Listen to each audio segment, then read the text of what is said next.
in quantum field theory, its nature, formalism, and implications. So I have constituted the contents in actually two parts. The first one is just introduction. In B, I'll just build up some theories so you can finally understand the results. So the primary focus of my work was to study two papers of this team who worked on the nature of entanglement in quantum field theory. And there's this common belief that the entanglement in free-scalar field vacuum is such that any pair of field degrees of freedom are entangled. So irrespective of how complicated they are or where they are always going to be entangled. But this is a belief. So what we did was we tested. I studied the work of the people who tested it, and the conclusion was that it is not really the case. And so here are some restrictions. What we do is we work on free-scalar field theory. Reason being that there is no interaction terms. So whatever I will be concluding about entanglement will be true for all possible fields.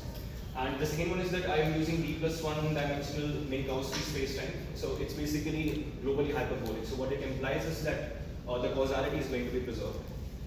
And so there is this theorem in quantum information aspect of QFT, where if you take two space-like separated regions, VA and VB, and you identify all field degrees of freedom in region of VA with subsystem of A, and all field degrees of freedom of region B with subsystem B, then it is necessary that in vacuum state the two systems are always going to be entangled. And geometric entanglement calculation only confirm this conclusion, and it has everything to do with how the vacuum's two-point function in QFT is always non-zero. And so there's another implication of Schroeder theorem is that it specifies that at least one mode, which is equivalent to a field degree of freedom, I will be coming up on how to define them, but at least one mode in a given region is always going to be entangled with another, at least one mode in another region. But it doesn't really tell us about the specificity that how many modes in region B, let's say, are entangled with a fixed mode in region B. And the complexity in the sense that what kind of structures of the mode should be entangled with the other one. And so just because region A contains infinitely many modes, the extrapolation that any pair of modes is entangled is an unjustified assumption. So key insight which you can get from lattice field theory is that the entropy is inversely proportional to the lattice spacing. So what happens is that in the lattice, D is basically the distance between any two modes in such regions. And in 2 plus 1 dimensions, 3 plus 1 dimensions, it just blows up. So from that you can get an idea that the entanglement entropy, which measures the entanglement, just blows up for all such scenarios. Now what happens is that in QFT we describe operators as phi of x, but in reality that's not really an operator in the sense of how we understand it. It's an operator value distribution in the sense that this is such that its application on the vacuum state, the point-to point correlation function of this is not less than infinity. So it's not squared integrable, which implies that such operators are not well defined on Hilbert space, irrespective of whatever we take. So what we do is we define something else. So we describe a function, any test function, and phi x is described as a mapping of this function to an actual operator. This is called the smear functions. And so these smear field operators are the ones which are actually defined, well defined on Hilbert spaces. And so we use them. And so how we define the smear field operators is in this form. So it's basically the integral about some volume, where the volume is arbitrary, with respect to the test function f, which is called the smearing function, and we take the usual phi x, which is understood in QFT. And so this well-definedness theorem, as I stated below on the blackboard, and the smear field operators phi cap f are well-defined such that this whole set is dense net. So what dense net means is that this whole set arbitrarily approximates the Hilbert space. So any element of this is going to be has the ability to yeah. What does it mean by arbitrarily approximates? Arbitrarily approximate means that so if you have, let's say, an operator A on acting on the vacuum state 0, right? And this A belongs to this set. Then for any epsilon tending to 0, for some epsilon tending to 0, if I want to approximate my side, then this is going to be this will be let's say tending to 0. So basically, it's about the norm, so it's very close. the actual value. So this is one way to understand it, that what Smearing functions do is that you have this continuum and it breaks it down into discrete structures. So these are like the smeared regions basically. And these are some examples of the Smearing functions which act as weights on those fields. So you can see there are many different ones. Some of them have higher weights on the center. So the phi cap x's at the center will be such that their contribution will be the maximum in defining the smear field operators. So one of the aspects is that we have studied what restricted zero states, but how does it imply incompatibility? So let's say I claim that the zero state can be written as a tensor product. If it can be written as a tensor product, then my local operators in A will act in this form. So they will not act on the vacuum state of B. But RSC states that any such operator such that A belongs to this region is dense in H. But if that is the case, then what happens is that this thing can never really approximate any general state. It can only approximate the states where the B part is the vacuum state. And so in that sense, the contradiction arises that acting only on A cannot change B if 0 is finalized. And the conclusion of this is that the vacuum cannot be written as a product state. And if that is the case, then the partitions of the global vacuum state are always going to be entangled somewhere or the other. So now time for some formalism. And so I described the two terms field degrees of freedom and modes, but this is what they mean. So any non-commuting pair of linear observables, they define a subsystem with a single degree of freedom. So if you have any two observables and their commutator relation is non-zero, then it defines a mode, which is equivalent to say a degree, field degree of freedom. And so this is very similar to how in harmonic oscillators we have x and t's who have their canonical commutation as I and J. So they represent one mode. And you can define commutators in smeared version is in this form, and delta f1, f2, which is written there, is just in terms of Pauli Jordan function. And Pauli Jordan function comes as the canonical commutation of the usual phi's. And so we smeared with a compactly supported f in region V. So what happens is that because I am using functions which are defined in a certain region of the Minkowski space, and this is some kind of a smear function of this region. Because this is non-zero everywhere, my smeared field operators, which are the integral of dv, f, x and phi x, this will be only defined in this region, and this is going to be zero for all the other regions, which implies that it has the nature of localization. Hence, we say that this defines an individual mode.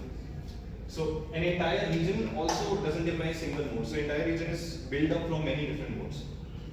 And so this one was for the one which I previously described. This is known as a covariant form of the operators.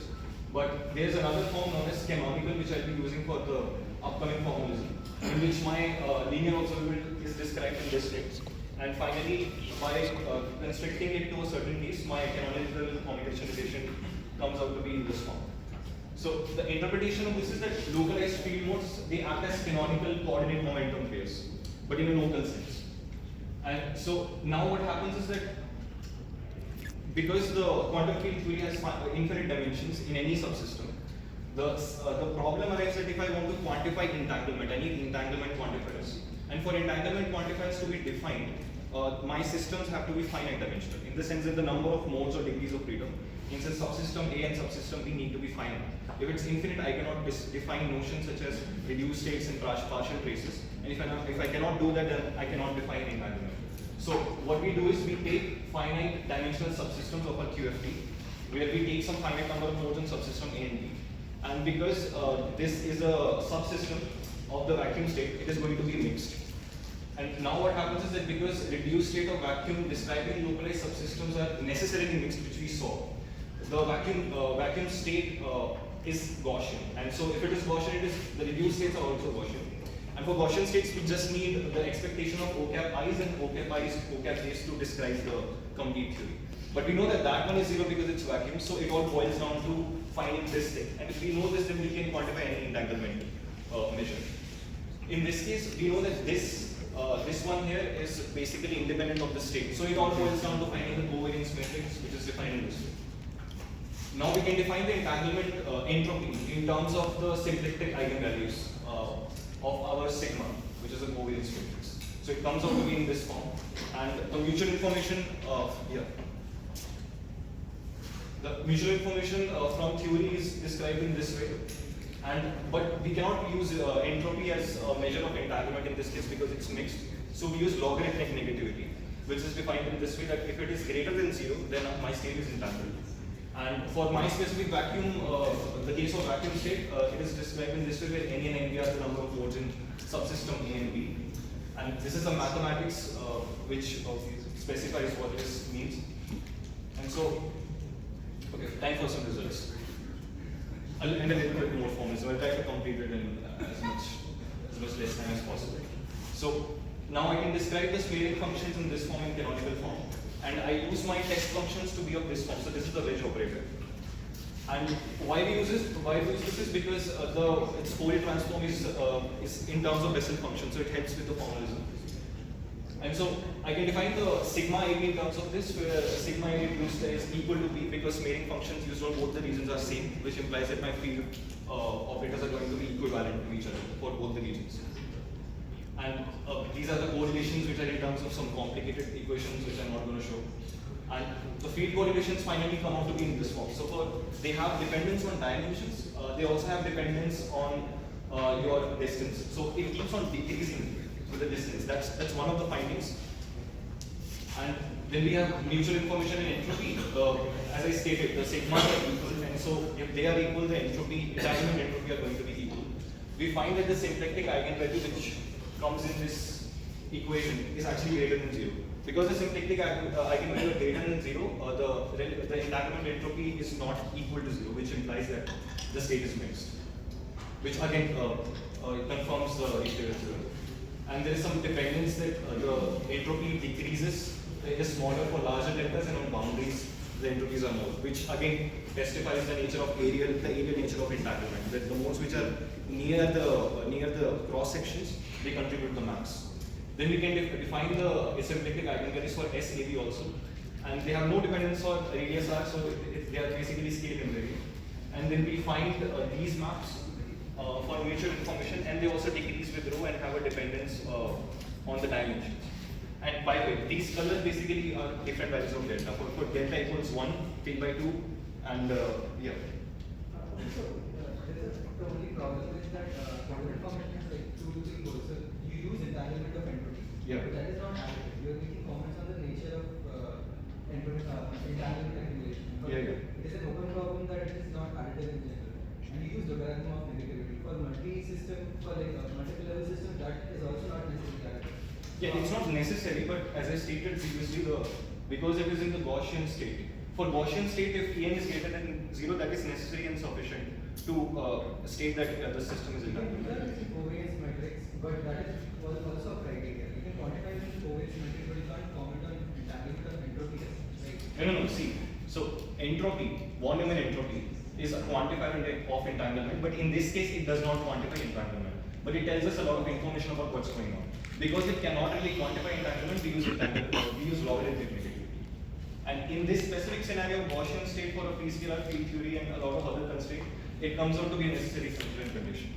Also to specify that we are finding entanglement between two modes. So in the case of two modes, this is necessary and sufficient. If I was finding many modes, then it won't be a necessary and sufficient condition.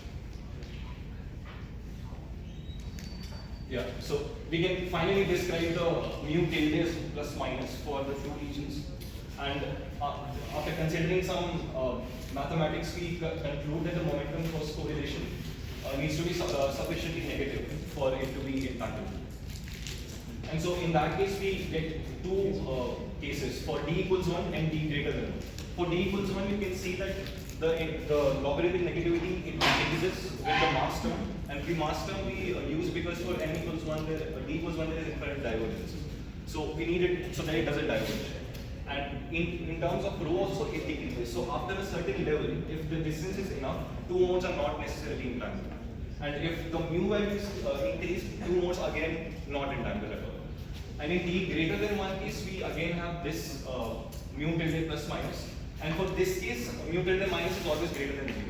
What this implies is that if it is greater than 0 and I know mu tilde plus is also greater than 0, then the formula of my log negativity states that we need to take the max of the 0 and negative log.